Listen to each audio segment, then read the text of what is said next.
സഞ്ജു സാംസന്റെ വെടിക്കെട്ട് ബാറ്റിംഗ് പ്രകടനം കാണാനാണ് ആരാധകർ കാര്യവട്ടം ഗ്രീൻഫീൽഡ് സ്റ്റേഡിയത്തിലേക്ക് ഒഴുകിയെത്തിയത്. പക്ഷേ സഞ്ജു നിരാശപ്പെടുത്തിയെങ്കിലും ഇഷാൻ കിഷന്റെ ഷോ ആയിരുന്നു കാര്യവട്ടത്ത് കാണാൻ കഴിഞ്ഞത്. ഇഷാൻ കിഷന്റെ തകർപ്പൻ സെഞ്ചുറിയുടെ ബലത്തിൽ ഇന്ത്യ ന്യൂസിലാൻഡിനെതിരെ കൂറ്റൻ സ്കോർ പടുത്തുയർത്തി. 20 ഓവറിൽ 271 റൺസാണ് ഇന്ത്യ നേടിയത്. അതായത് T20 ക്രിക്കറ്റിലെ ഇന്ത്യയുടെ മൂന്നാമത്തെ ഉയർന്ന സ്കോറാണ് 271 റൺസ് എന്നുള്ളത്. പക്ഷേ സഞ്ജുവിനെ സംബന്ധിച്ച് വളരെ നിർണായകമായ ഒരു മത്സരമായിരുന്നു. ആദ്യത്തെ 4 മത്സരങ്ങളും ബാറ്റിങ്ങിൽ ദയനീയമായി പരാജയപ്പെട്ട സഞ്ജു ജന്മനാട്ടിൽ മികച്ച പ്രകടനം കാഴ്ചവെക്കുമെന്നായിരുന്നു പ്രതീക്ഷ. പക്ഷേ ആരാധകരെ നിരാശരാക്കി 6 പന്തിൽ 6 റൺസ് മാത്രം എടുത്താണ് സഞ്ജു മടങ്ങിയത്.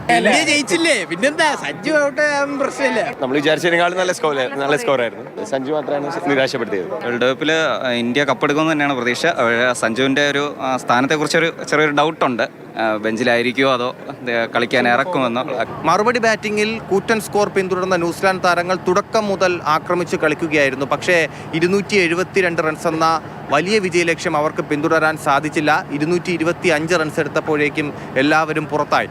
46 റൺസിന്റെ വിജയം ഇന്ത്യ സ്വന്തമാക്കുകയും ചെയ്തു. ഇഷാൻ കിഷനാണ് കളിയിലെ താരം. സൂര്യകുമാർ യാദവാണ് ടൂർണമെന്റിലെ താരം.